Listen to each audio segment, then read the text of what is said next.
ધોરણ 11 અને 12ના વિદ્યાર્થી મિત્રો, એમાં આજે આપણે ધોરણ 12નું આગળના લેક્ચરની અંદર સતી વિશે ચર્ચા કરેલી. એમાં બિનતત્વયોમિતીય સતીના બે પ્રકાર, ધાતુ વધારક સતી, ધાતુ ગુણક સતી વિશે ચર્ચા કરેલી. હવે એના પછી આપણે ધાતુઓમાં વિદ્યુત વાહકતાના ગુણધર્મો, એની વાહકતાના આધારે વિદ્યુતના સુવાહક, વિદ્યુતના અવાહક અને વિદ્યુતના અર્ધવાહક ધાતુઓની વાહકતાની ચર્ચા કરેલી. ધાતુ ઘન અવસ્થામાં પણ વિદ્યુતનું વહન દર્શાવે છે. જ્યારે કેટલીક ઘન પદાર્થો, કેટલાક આયનિક ઘન પદાર્થો ઘન અવસ્થાની અંદર આગળ આપણે ચર્ચા કરેલી વિદ્યુતના અવાહક હોય, પરંતુ એનું પાણીમાં દ્રાવણ બનાવવામાં આવે અથવા તો એના ઊંચા તાપમાને પીગાળવામાં આવે, ત્યારે આયનો છૂટા થવાના કારણે એ આયનોના વહનના કારણે વિદ્યુતનું વહન દર્શાવે છે. તો એના વિદ્યુત વિભાજ્ય પદાર્થો કહેવાય, બધા વિદ્યુતના વાહક કહેવાય. પછી અવાહકોની વાહકતા ખૂબ જ ઓછી દર્શાવતા હતા, -12 થી -10, એટલે બહુ જ ઓછી વાહકતા દર્શાવે, એટલે અવાહક.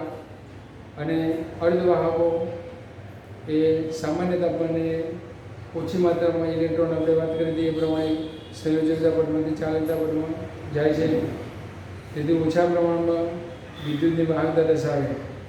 પરંતુ એ અર્ધવાહકોની તાપમાનના વધારા સાથે વિદ્યુત વાહકતામાં વધારો થાય છે, કારણ કે ઇલેક્ટ્રોન ઉર્જા પ્રાપ્ત કરે એટલે સંયોજકતા પટમાંથી ચાલકતા પટમાં સરળતાથી જઈ શકે. તો વિદ્યાર્થી મિત્રો, આપણે એ બધી ચર્ચા કરેલી. હવે અર્ધવાહકોની વાત કરી, જેની અંદર ઉદાહરણ છે સિલિકોન અને જર્મેનિયમ. એ કેવા છે? આંતરિક અર્ધવાહકો છે.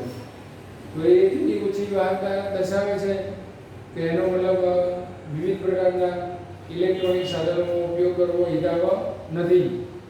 તો એની અંદર બીજા પદાર્થોની અશુદ્ધિ ઉમેરીને તેનો મતલબ આપણે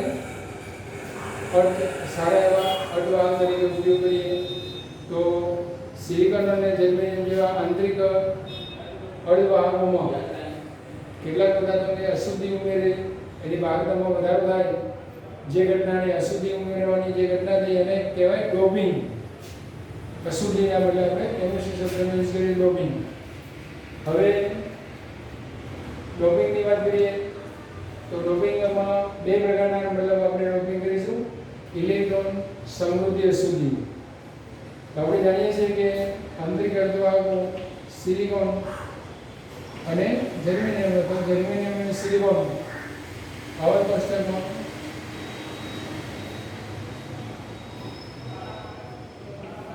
સમૂહ 14 તત્વો છે.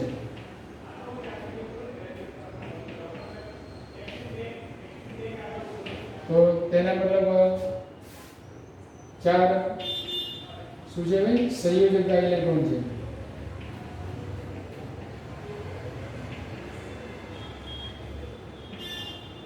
જે પ્રત્યેક 4 પરમાણુ સાથે કુલ મળીને 4 સહસંયોજક બંધ બનાવે છે.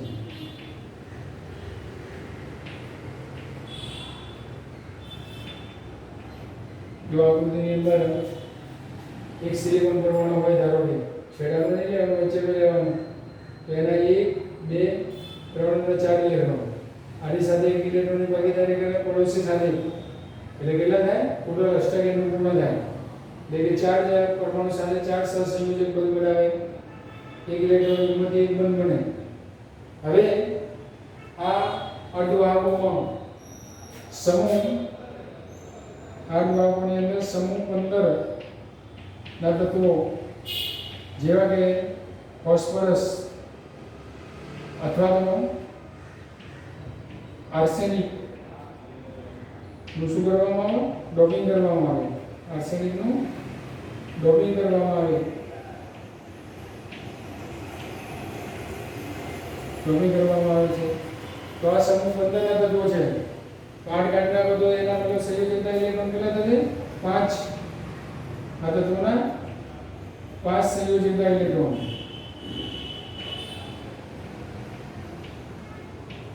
સંયોજકતા ઇલેક્ટ્રોન છે એ તેમાંથી મતલબ તેમાં એક ફોસ્ફરસ અથવા તો આર્સેનિકનો પરમાણુના 4 ઇલેક્ટ્રોન બાજુમાંથી 4 ઇલેક્ટ્રોન જે છે એ 4 સિલિકોન અથવા તો જર્મેનિયમના પરમાણુ સાથે સહસંયોજક બંધ બનાવે. 5 ઇલેક્ટ્રોનમાંથી 4 સિલિકોન અથવા તો જર્મેનિયમ. ધારો કે અહીંયા મતલબ આપણે સિલિકોન એડ કર્યું અથવા તો જર્મેનિયમ એડ કર્યું તો એના મતલબ કેટલા ઇલેક્ટ્રોન થયા? સિલિકોનના 4. અને એ સિલિકોનને બદલે મતલબ આપણે ડોપિંગ કર્યું સમબંધના તત્વ ફોસ્ફરસ અથવા તો આર્સેનિકનું. તો એના મતલબ 4 સાથે 5 ઇલેક્ટ્રોન છે, પરંતુ 4 ઇલેક્ટ્રોન છે 4 અન્ય સિલિકોન પરમાણુ સાથે સહસંયોજક બંધ બનાવશે. 1 ઇલેક્ટ્રોન વધશે, જેને મતલબ આપણે કહીશું વિસ્થાનીકૃત ઇલેક્ટ્રોન. વિસ્થાનીકૃત ઇલેક્ટ્રોન. તો આ ઇલેક્ટ્રોન મતલબ આવા અનેક ઇલેક્ટ્રોન સ્ફટિકની અંદર વિસ્થાનીકૃત થાય અને સ્ફટિકની વાહકતામાં વધારો કરે. તો આ પ્રકારની વાહકતાને ઇલેક્ટ્રોન સમૃદ્ધ સુધી અને આ વાહકતા વિસ્થાનીકૃત ઇલેક્ટ્રોનનો બહાર ઋણોમાંથી તેને નેગેટિવ n પ્રકારના અર્ધવાહક કહેવાય. શું કર્યું આપણે? પહેલા ચર્ચા કરી સિલિકોન અને જર્મેનિયમ સમૂહ આવર્તકોષનો સમૂહ 14 તત્વો છે. તેમાં પ્રત્યેક તત્વના 4 સંયોજક ઇલેક્ટ્રોન છે. તેથી પ્રત્યેક પરમાણુ અન્ય 4 પડોશી સાથે 4 સહસંયોજક બંધથી જોડાય છે. હવે એની અંદર સમૂહ 13 ના તત્વો ફોસ્ફરસ અથવા તો આર્સેનિક નું ડોપિંગ કરવામાં આવે તો સમૂહ બંધનના તત્વોના સંયોજકતા ઇલેક્ટ્રોનની સંખ્યા 5. તો 5 ની અંદર પ્રત્યેક મતલબ ફોસ્ફરસ અથવા તો આર્સેનિકનો પરમાણુ 4 સિલિકોન અથવા તો જર્મેનિયમના પરમાણુ સાથે 4 સહસંયોજક બંધ બનાવે. બધા શું છે? સિલિકોન અથવા તો જર્મેનિયમના પરમાણુ, એની અંદર આર્સેનિકનો પરમાણુ એડ થયો તો 5 ઇલેક્ટ્રોનની અંદર 1 ઇલેક્ટ્રોન વધશે, જે ઇલેક્ટ્રોન આપણે કહીશું ચલિત ઇલેક્ટ્રોન અથવા તો વિસ્થાનીકૃત ઇલેક્ટ્રોન. ચલિત એટલે આવા અસંખ્ય મતલબ આર્સેનિકના પરમાણુ હોય સ્ફટિકમાં, તો એના પ્રત્યેકના 1 ઇલેક્ટ્રોન કરીને એ શું થાય? ઇલેક્ટ્રોન વિસ્થાનીકૃત થાય. એટલે તેના કારણે મતલબ ઇલેક્ટ્રોનનું વહન થાય એટલે વિદ્યુતની વાહકતા દર્શાવે. અને ઇલેક્ટ્રોનના કારણે વાહકતા દર્શાવે તો એને n પ્રકારના અર્ધવાહક કહેવાય. હવે ઇલેક્ટ્રોન સમૃદ્ધ સુધી તો આ વાત કરીશું આપણે સિલિકોન અને જર્મેનિયમ જેવા આંતરિક વાહકોમાં. સિલિકોન અથવા તો જર્મેનિયમ જેવા સિલિકોન અથવા જર્મેનિયમ અથવા તો સિલિકોન જેવા આંતરિક અર્ધવાહકોમાં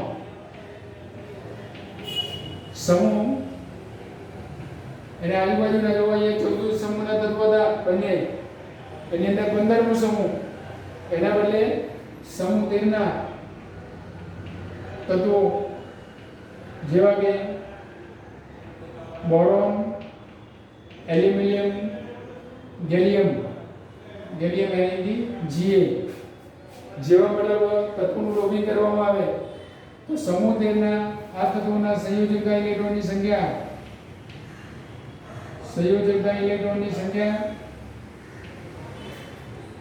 13 એટલે 14 તો 4, 15 તો 5, 13 તો મતલબ સંયોજકતા ઇલેક્ટ્રોનની સંખ્યા કેટલી છે? 3 છે.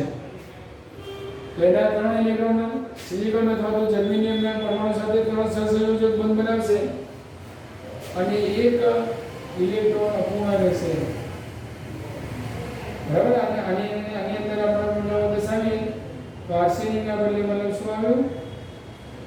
અહીંયા ફોસ્ફર, બોરોન લઈ લો, એલ્યુમિનિયમ લઈ લો, અથવા તો ગેલિયમ લઈ લો, કોઈ પણ તત્વ, તો એના મતલબ 3 ઇલેક્ટ્રોન, અને એ બંધ માટે એક ઇલેક્ટ્રોન બાકી રહેશે, જેને મતલબ આપણે કહીશું ઇલેક્ટ્રોન ના બદલે છિદ્ર ઉત્પન્ન થાય, તો ઇલેક્ટ્રોન છિદ્ર સુધી, જેને આપણે કહીશું ઇલેક્ટ્રોન ધન છિદ્ર મળે. ઇલેક્ટ્રોન મતલબ કેવું કહેવાય? ધન છિદ્ર. અહીંયા જે છિદ્ર ઉત્પન્ન થયું ઇલેક્ટ્રોન ન હોવાને કારણે ઉત્પન્ન થયું, તો એ ધન છિદ્ર કહેવાય. હવે આ શું થશે? કઈથી મતલબ બાજુના પરમાણુને ઇલેક્ટ્રોન આવશે અને એના ચાર્જ સાથે ઉત્પન્ન બનાવશે બાજુના પરમાણુમાંથી, પરંતુ જ્યાંથી ઇલેક્ટ્રોન ગયો ત્યાં બાજુ ધન છિદ્ર ઉત્પન્ન થાય. આ રીતે ઇલેક્ટ્રોન ની ઉણપના કારણે ધન છિદ્ર ઉત્પન્ન થયું, અને એ ધન છિદ્ર પૂરો પ્લેટ હોય એ પ્લેટની તરફ મતલબ ખસે છે, ત્યારે મતલબ એની વાહકતામાં વધારો થાય, ત્યારે એને મતલબ આપણે કહીશું ઇલેક્ટ્રોન ધન છિદ્ર છે. ઋણ પ્લેટની તરફ જાય એમ આપણે સમજવાનું વિદ્યુતવાહી ક્ષેત્રની દ્રષ્ટિએ, તો એને મતલબ આપણે કહીશું પી પ્રકારના અર્ધવાહક કહીશું. આ એન પ્રકારનું થયું કેમ કે ઇલેક્ટ્રોનના કારણે, ઇલેક્ટ્રોનની ઉણપના કારણે શું હતું? ધન છિદ્ર ઉત્પન્ન થતું હતું. એ ધન છિદ્ર બી મતલબ બીજા ઇલેક્ટ્રોન ભરી દે, પરંતુ પોતાના સ્થાને તો પાછું છિદ્ર ઉત્પન્ન કરે.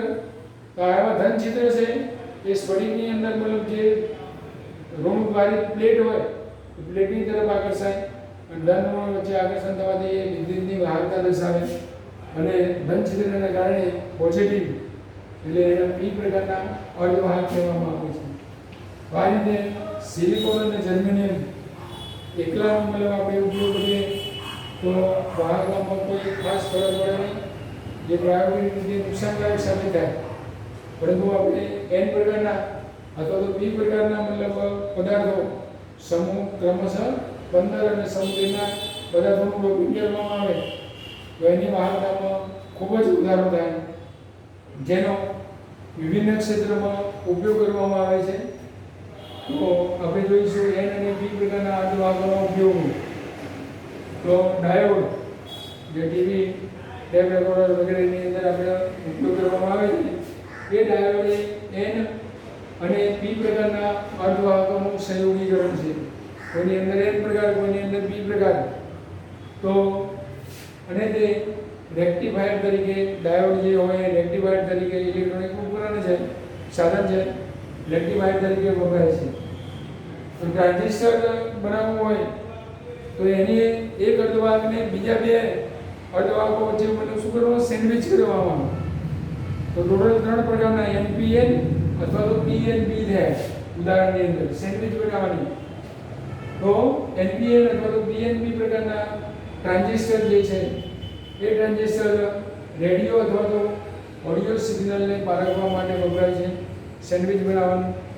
તો એક અર્ધવાહકને બીજા બે અર્ધવાહક સાથે સેન્ડવિચ તરીકે વપરાય. તો એ ટ્રાન્ઝિસ્ટરની અંદર ડાયોડની અંદર એન અથવા તો પી પ્રકાર જે રેક્ટિફાયર તરીકે, અને આ સેન્ડવિચ પ્રકારના મતલબ જે ટ્રાન્ઝિસ્ટર છે એ રેડિયો અથવા તો ઓડિયો સિગ્નલને પારખવા માટે વપરાય છે.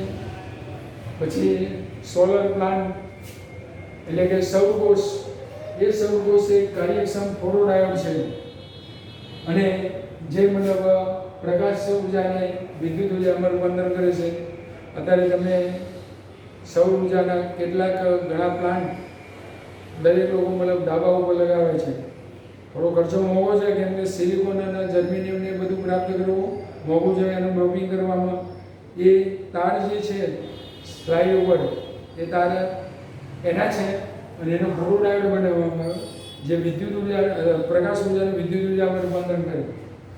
તો સારી એવી માત્રામાં મતલબ તમે જેટલા વધારે લગાવશો સૌરકોષ એટલી વધારે ઉર્જા મળે, વિદ્યુત ઉર્જા જે આપણા મીટર સાથે કનેક્ટેડ કરે, અને એ ઉર્જાનો મતલબ આપણે ઉપયોગ કરીએ તો આપણા મીટરના યુનિટ વપરાયા વગરના રહે, એટલે એમાં ફાયદો થાય આપણને. વીજળીનું બિલ 1000 રૂપિયા આવતું હોય તો 100થી પણ ઓછું આવક આવે તો ઉપરથી આપણે ધમા થાય, મોટો પ્લાન્ટ લગાવવો હતો. એટલે કે સૌર કોષની અંદર ફોટોડાયોડ છે જે પ્રકાશ ઉર્જાને વિદ્યુત ઉર્જામાં રૂપાંતર કરે છે. બીજું સિલિકોન અને જર્મેનિયમ આ 4 સંયોજકતા ઇલેક્ટ્રોનને ઉદ્દીપિત કરવા માટે આપણે વાત કરી કે સમૂહ 13 અથવા તો 15 ના વિશિષ્ટ સંયોજનો 13 અને 15 ની વાત કરી. એની અંદર બીજા તત્વોની વાત કરીએ, ઇન્ડિયમ એન્ટીમની, એની અંદર પહેલું 13મું, 15માનું એન્ટીમની, પછી એલ્યુમિનિયમ 13મું, ફોસ્ફરસ મતલબ એ સમૂહ 15 નું તત્વ છે. એટલે 13 અને 15 તો એ બધા મતલબ જે તત્વો થયા એ બધા અણુવાળાઓ છે. એ અણુવાળાઓ ખૂબ જ ઝડપી પ્રતિક્રિયા આપે છે અને તેમને અર્ધવાહક સાધનોની ડિઝાઇનમાં ક્રાંતિ સર્જી છે. આપણે એપીએમ પીએમડી પ્રકારના એટલે આ બધા સંયોજનોનું બે સંયોજનોનું ડોપિંગ કરવામાં આવે તો એ વધારે વાહકતા દર્શાવે છે, ખૂબ જ ઝડપી પ્રતિક્રિયા આપે છે, સાથે સાથે તેમને અર્ધવાહક સાધનોની ડિઝાઇનમાં ક્રાંતિ સર્જી ખૂબ જ ઓછા માત્રામાં તો પણ વિદ્યુત વાહકતા દર્શાવવા માટે સક્ષમ હોય. એ રીતે એનાથી એક સમૂહ વધારે ઓછો 13 છે તો 12, 15 છે તો 16 સમૂહના સંયોજનો પણ છે, જેની અંદર zinc sulphide, cadmium sulphide, gallium cerium તત્વ એ બધા અને મર્ક્યુરી ટેલ્યુરિયમ એ બધા 15 અને 12 અને 16 સમૂહના તત્વોનું આપણે ડોપિંગ કરીએ તો એની એ સિલિકોન જર્મેનિયમની વાહકતામાં ખૂબ જ વધારો થાય. પછી છેલ્લો ટોપિક આને લગતો નથી પરંતુ સંક્રાંતિ ધાતુ તત્વોના ઓક્સાઇડ, એ ઓક્સાઇડ વિદ્યુતીય ગુણધર્મોમાં નોંધપાત્ર તફાવત દર્શાવે છે. તો સંક્રાંતિ તત્વો કોને કહેવાય? એ આપણે 11મા ધોરણની અંદર ડી વિભાગના તત્વો વિશે ચર્ચા કરેલી. એ ડી વિભાગના તત્વોની અંદર ટિટેનિયમ આવે, પછી વેનેડિયમ આવે, એ બધો પછી ક્રોમિયમ આવે. એ બધું તત્વોની અંદર આ એમસીક્યુની અંદર પૂછાય.